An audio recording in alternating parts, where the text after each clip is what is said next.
The lights blazed hot on the studio floor, every glare from the overhead rig sharpening the tension that already hung thick in the air. Rosie O'Donnell leaned forward in her chair, lips curling into a smirk that carried the weight of celebrity entitlement.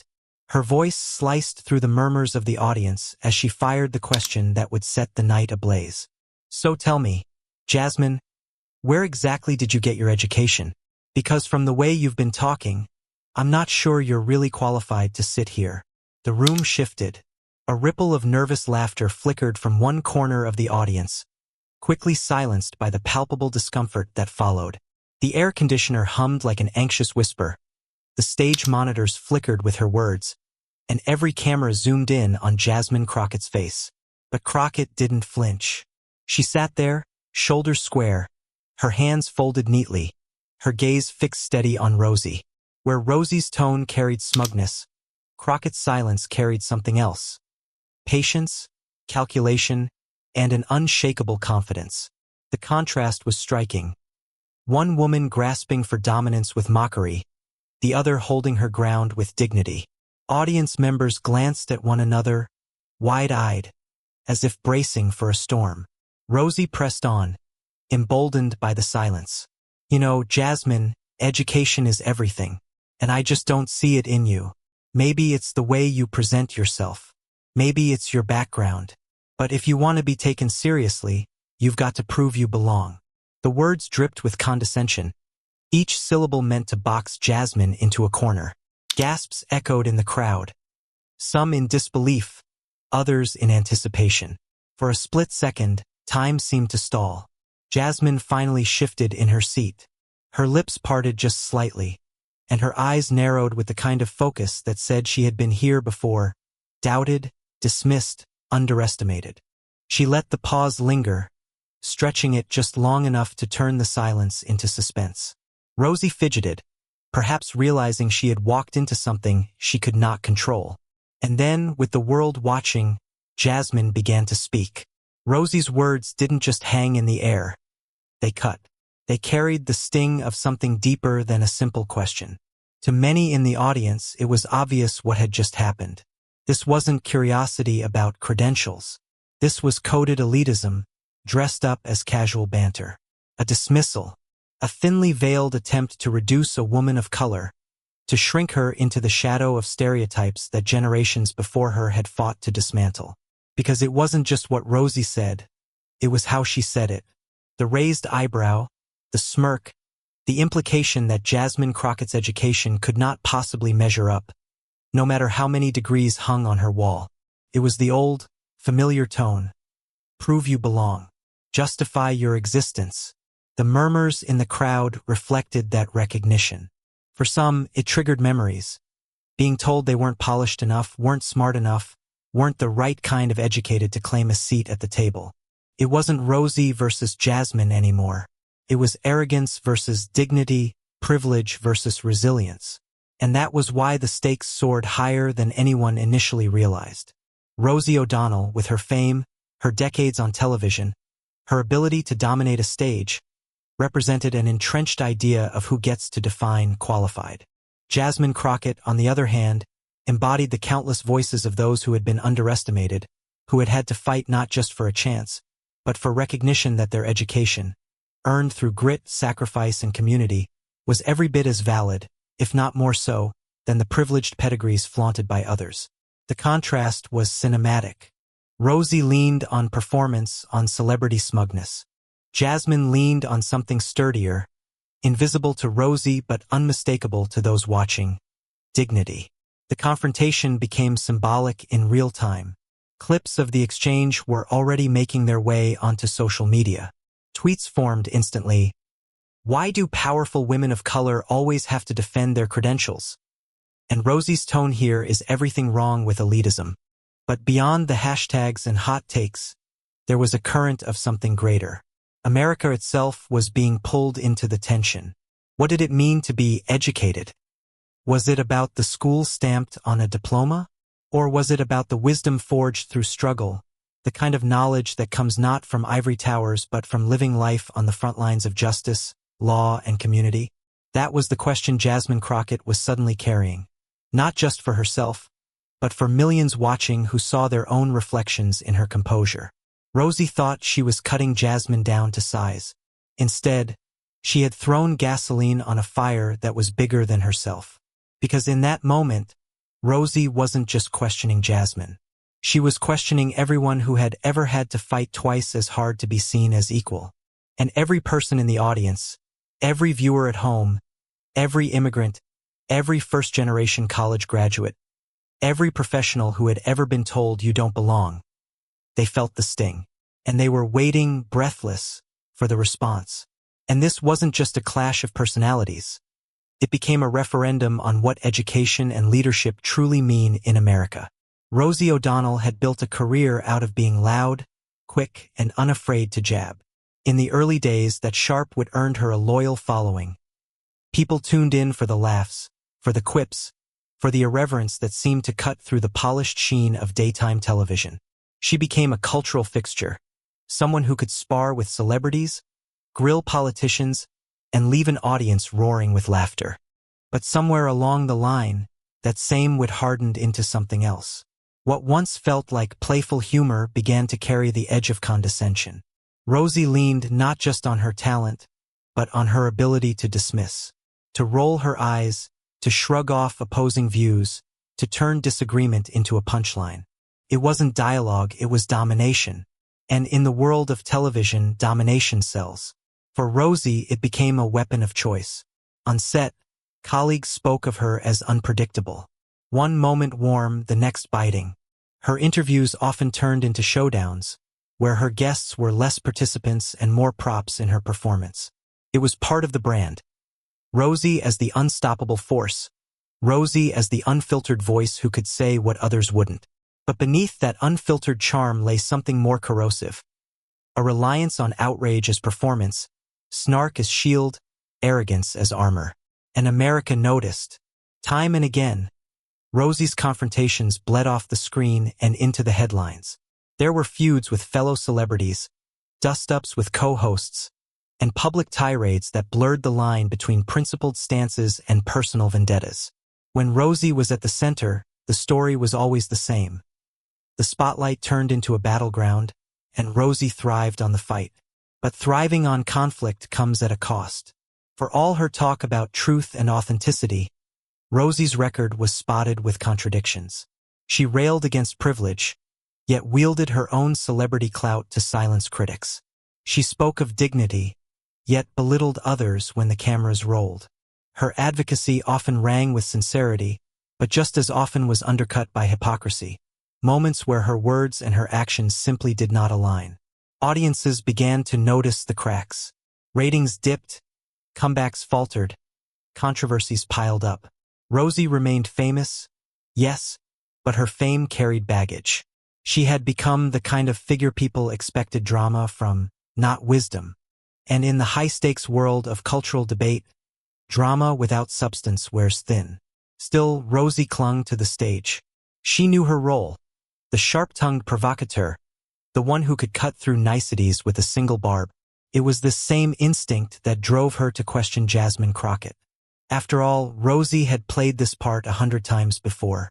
She had made a career of putting people on the spot, of turning moments of tension into viral fodder.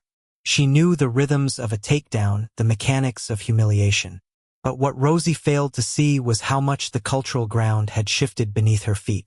The audience she once dominated had grown tired of celebrity arrogance parading as truth. The viewers who once applauded her dismissiveness now craved dignity, resilience, and authenticity. And in Jasmine Crockett, they found all of that and more. Rosie thought she was stepping into another familiar scene, another chance to assert her dominance with a smirk and a cutting remark. What she didn't realize was that this time, the rules had changed. The cameras weren't just pointed at her. They were recording her hypocrisy, her arrogance, her dismissiveness in high definition. And on the other side of her jab sat someone uniquely prepared to turn that arrogance into a lesson. Rosie had always thrived on being the loudest voice in the room. But in Jasmine Crockett, she encountered something she had rarely faced. A quiet, steady presence that made arrogance look small, that made snark look shallow. Rosie had entered the exchange expecting another performance, another chance to dominate. But Rosie had finally met someone she couldn't bulldoze with sarcasm. Long before the bright lights of the studio, before the cameras angled in to capture her every expression, Jasmine Crockett's story had been written in quieter, harder chapters. She was not born into celebrity.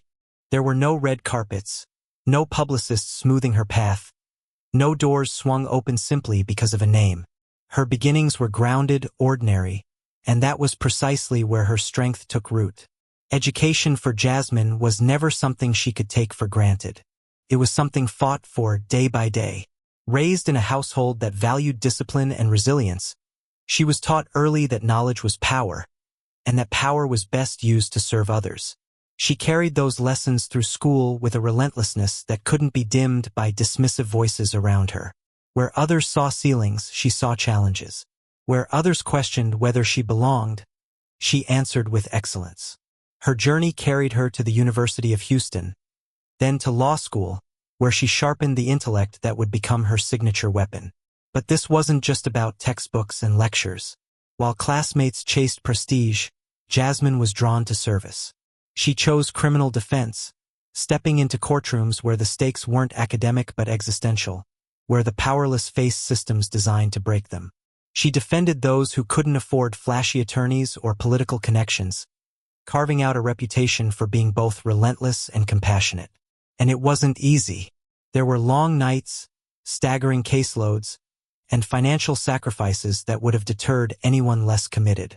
She took on clients who could barely scrape together enough to pay her, because for her, the fight was never about money. It was about justice. Every hour spent in those courtrooms was a declaration. She would not be silent in the face of inequity. From the law, she stepped naturally into activism. She stood at protests, lent her voice to movements, and didn't shy away from taking unpopular stances when the stakes were human dignity. When others sought comfort, she sought conflict. Not for the thrill of confrontation, but because confrontation was often the only way to make the system hear. She became the kind of leader people turned to not because she was the loudest, but because she was the most consistent. Her words matched her actions. Her education matched her integrity. It was only a matter of time before politics called her name. In Texas, she ran for office with little of the celebrity fanfare that had carried Rosie through decades of relevance. Her campaign wasn't built on flashy slogans or entertainment spectacle. It was built on shoe leather and sincerity. She knocked on doors, listened more than she spoke, and built trust the old-fashioned way, one conversation at a time. Her constituents saw in her what they rarely saw in politics. Someone who actually lived their struggles, who carried not just credentials but lived credibility. The victory that followed was more than an election win. It was validation. Validation that someone without celebrity pedigree, without the privilege of being handed a microphone, could rise on merit, grit, and relentless service. She entered the state legislature and later Congress, not as a product of branding but as the embodiment of what representation should mean. And here lay the sharpest contrast between Jasmine Crockett and Rosie O'Donnell. Rosie wielded fame as a weapon. Jasmine wielded experience. Rosie thrived on spectacle. Jasmine thrived on substance. Rosie built a career making people laugh, sneer, or squirm. Jasmine built hers by defending people's freedom, dignity, and right to be heard. It was this grounding, this authenticity, that made Jasmine so dangerous to someone like Rosie. She could not be mocked into silence, because she had already faced the doubts of professors, judges, and voters and prevailed. She could not be rattled by a smirk, because she had stared down prosecutors in courtrooms who tried to dismantle her clients' lives. She could not be belittled by a jab at her education, because her education wasn't a performance.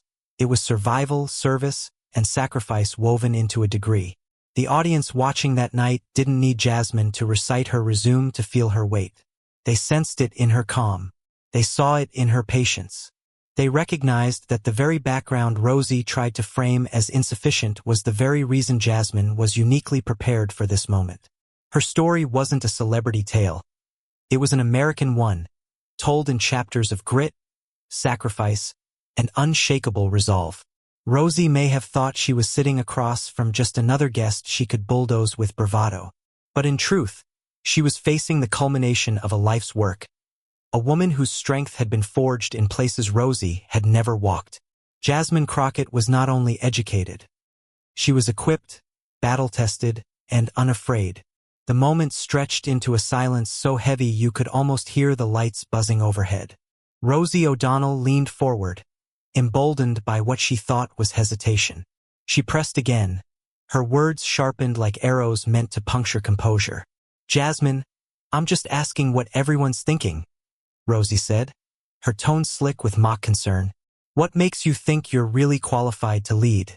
Because to me, it sounds like you're out of your depth." Gasps fluttered through the audience, and then the hush returned. All eyes turned to Jasmine Crockett. Her gaze didn't waver. She inhaled slowly, let the silence do the work Rosie tried so hard to control, and then answered with a calm that cut sharper than any insult. "Rosie," she said evenly, "my qualifications come from years of standing in courtrooms where real people's lives were on the line. My education didn't just happen on paper. It happened in service." Her voice was steady, deliberate. It wasn't a counterpunch. It was a statement of fact, delivered with the authority of someone who had nothing to prove. The audience shifted again, murmurs building, sensing that the balance of power had tilted, ever so slightly. But Rosie wasn't ready to let go. She smirked, brushing off the response with a wave of her hand. "Service is cute," she snapped, "but we're talking about leadership on a national scale. This isn't about defending a few clients in some local courtroom. Do you really think that kind of background makes you ready to speak for America?" The jab landed heavy, dripping with condescension. Yet Jasmine remained unshaken. She adjusted her seat, her expression composed, almost serene, before responding. "Defending people in those courtrooms," she replied, "was speaking for America. The people I represented are America. If you don't understand that, maybe that's the real problem." The crowd erupted, a wave of applause rolling through the room, echoing louder than Rosie's smirk. For the first time, Rosie's face tightened. The confidence that once sparkled in her grin faltered under the weight of Jasmine's calm. Rosie leaned back, trying to laugh it off. "Oh, come on. Don't get dramatic. I'm just saying education matters. Pedigree matters. You don't come across as someone who's ready for the big leagues." The words carried a sneer, but also a trace of defensiveness. She had expected Jasmine to fold under the weight of her celebrity. Instead, Jasmine was standing taller, not by raising her voice, but by grounding her answers in dignity. And the tension was rising. The audience was no longer passive. They were participants, reacting with every shift in tone, every exchange of words. Each time Rosie tried to claw back dominance, Jasmine met her with a steady calm that only magnified the cracks in Rosie's performance. Then Jasmine leaned forward, her voice low but carrying like a drumbeat through the silence. "Rosie, with all due respect, you're measuring leadership the wrong way. It's not about pedigree. It's about people. It's about who you fight for when no one is watching, when cameras aren't rolling, when fame won't buy you an easy answer. That's where leadership is tested." Rosie blinked, caught off guard by the precision of the reply. She opened her mouth, but the words stalled. The smirk slipped. For the first time all night, Rosie looked less like the dominant host and more like someone exposed. The tension in the studio was electric. Audience members leaned forward in their seats, sensing a turn, sensing that something seismic was about to break. Rosie tried to gather herself, to pivot with another quip, another dismissive barb, but the rhythm had shifted. What came next wasn't going to be another polite exchange or a back-and-forth volley. It was building toward something else, something decisive. The air was so charged it felt like static. Rosie O'Donnell shifted in her seat, eyes darting across the crowd as if searching for backup. But the audience wasn't on her side anymore. Their silence was not compliance, it was anticipation. They were waiting for Jasmine Crockett to answer the insult that had been hurled her way. And Jasmine knew it. She leaned forward, her hands still folded, her voice calm but carrying the force of a tide that could not be held back. "You want to talk about education?" she began, her tone steady, deliberate. "Let me educate you." The words hung in the air, and the audience gasped. Not at their volume, but at their weight. Rosie blinked, her smirk faltering as the words landed sharper than any insult.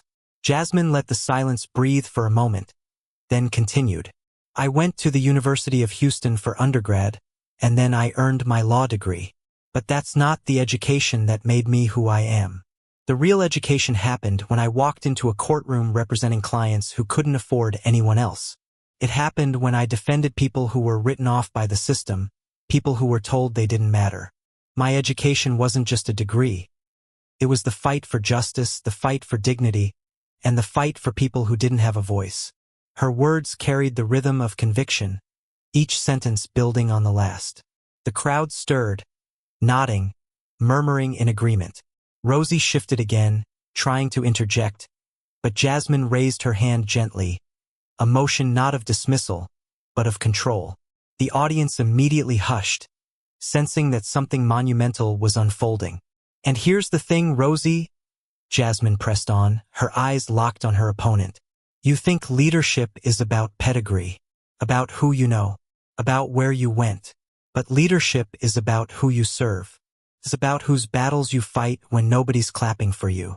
And let me tell you, my constituents didn't send me to Congress because of a name on a diploma. They sent me because they know I fight for them, every day, with every ounce of my being." The room erupted in applause, a thunderous wave that drowned out the sound of Rosie's shallow laugh. Jasmine didn't flinch. She let the cheers roll, then raised her voice slightly above them, commanding silence without asking for it. "I don't measure my worth by whether someone like you thinks I belong. I measure it by the mother who can sleep at night because her son didn't go to prison for a crime he didn't commit. By the grandmother who gets her medication because we pushed for better healthcare access. By the students who see someone that looks like them standing in the halls of Congress. That's my education. That's my qualification. That's my leadership." Gasps, then cheers. A woman in the front row leapt to her feet, clapping wildly. The cameras caught it all. The faces in the crowd lighting up, nodding, whispering to one another, pulling out their phones to record the moment. Rosie sat frozen, her smirk gone, her eyes wide. She opened her mouth, then closed it again, as if searching desperately for a quip that wouldn't come. The silence around her was deafening. Jasmine paused, letting the contrast settle in. One woman calm, composed, unshakable, the other unraveling under the weight of her own arrogance. "Education," Jasmine said, her tone softer now but even more cutting, "isn't about how loud you can shout or how clever your insults sound. It's about what you learn from the lives you touch, the struggles you endure, and the service you give. If you can't see that, Rosie, then maybe you're the one who needs to be educated." The audience exploded. Applause thundered like a tidal wave crashing over the set. Some gasped audibly, others cheered, others laughed in disbelief at the sharpness of the line. The energy was electric, the kind of reaction that couldn't be scripted, the kind of moment destined to go viral. Phones captured Rosie's face, the flush rising to her cheeks, the forced chuckle that never landed, the fumbling hands clasped too tightly together. She wasn't just silent. She was undone. The applause didn't stop. It rolled and rolled, spilling into laughter, into chants, into a roar that seemed to say what no words could. Jasmine Crockett had just delivered a masterclass. Clips began to circulate instantly. Within minutes, hashtags began forming on Twitter. Hashtag educated by Crockett. Hashtag Rosie silent. Hashtag mic drop moment. The audience wasn't just reacting, they were participating in history. Each retweet, each meme, each captioned clip became part of the validation, part of the social echo chamber that magnified Jasmine's words far beyond the walls of the studio. And in the middle of it all sat Rosie O'Donnell, silent, her trademark sarcasm stripped away, left with nothing but the weight of Jasmine Crockett's truth. The cameras zoomed in on her face, catching every flicker of discomfort, every failed attempt at a smile. Rosie had always relied on quick wit to escape tight corners. But now the escape hatch was gone.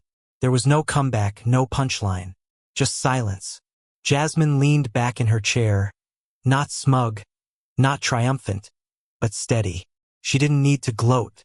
The power of her words spoke louder than any victory dance could. She simply folded her hands again, her composure intact, her message delivered. The studio had witnessed something unforgettable, the dismantling of arrogance by the quiet force of dignity. And even before the applause died down, the story was already writing itself in headlines, hashtags, and soundbites. The studio moment may have ended in stunned silence, but outside those walls, the echo was deafening. Within minutes of airing, clips of Jasmine Crockett's counterattack flooded Twitter, now X, and by the end of the night, hashtags like #SilentRosie and #EducatedByJasmine were trending worldwide. Users spliced Jasmine's calm yet piercing delivery into short reaction videos, set it to music, and overlaid her words onto viral memes. It was more than entertainment, it felt like vindication. For countless viewers, especially women and people of color who had been underestimated in boardrooms, classrooms, and workplaces, watching Jasmine dismantle Rosie's smug dismissal was a moment of collective release. The internet became a chorus of digital applause. One user wrote, "I've been waiting my whole life for someone to answer elitism this way. Thank you, Jasmine Crockett." Another joked, "Rosie asked for a resume check, but Jasmine handed her a masterclass. News outlets couldn't look away. Morning shows replayed the confrontation on loop, analyzing it frame by frame as if it were a championship match. Political commentators broke down the subtext, elitism versus resilience, celebrity snark versus grounded intellect. Progressive networks hailed Jasmine's performance as a moment of truth-telling, while even traditionally skeptical outlets admitted the exchange was, at the very least, unforgettable. Public figures quickly chimed in. Activists praised Jasmine for embodying strength under pressure. Celebrities retweeted the clip with captions like, "That's how you handle arrogance." Even a few politicians, normally cautious in their praise, called it a textbook example of grace under fire. The flood of support for Jasmine stood in stark contrast to the ridicule aimed at Rosie. Her silence in that moment became symbolic, the collapse of a style of discourse that relied more on belittlement than substance. What made it resonate wasn't just that Rosie lost the exchange. It was how she lost. No shouting match. No trade of insults. Just one woman standing tall with her truth while another ran out of words. For viewers who had long been told they were not enough, not polished enough, not credentialed enough, not respectable enough, this was the vindication they had craved. Jasmine's composure became their composure. Her dignity became their dignity. And the memes carried the torch. Some depicted Rosie's stunned face with captions like, "When you realize the diploma doesn't win the debate." Others highlighted Jasmine's calm stare with lines like, "Wisdom, snark." Beyond the humor, there was an unmistakable current of pride, an insistence that this moment was bigger than internet comedy. It was cultural reclamation. By the week's end, late-night shows had woven the clip into monologues, comedians joking that Rosie had been politely demolished on live television. Editorials appeared in major newspapers, reflecting on the significance of the clash.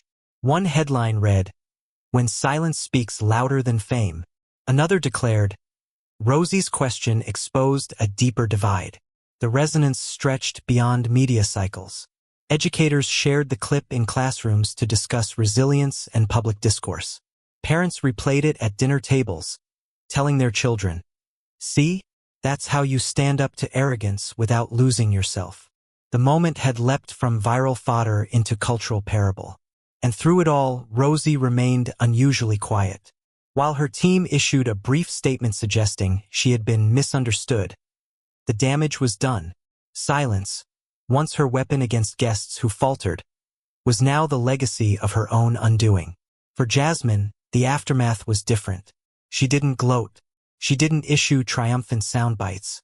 Instead, she let the public response do the speaking. That choice only amplified the respect she gained, her restraint reinforcing the very point she had made in the studio, that dignity doesn't need noise to be heard. In the days that followed, the clip became more than an internet sensation. It became a rallying cry, not because it was flashy or scandalous, but because it struck at something deeper, a truth long ignored, finally voiced with clarity. And yet, beyond the memes, beyond the hashtags, beyond the headlines, a deeper lesson was quietly taking shape.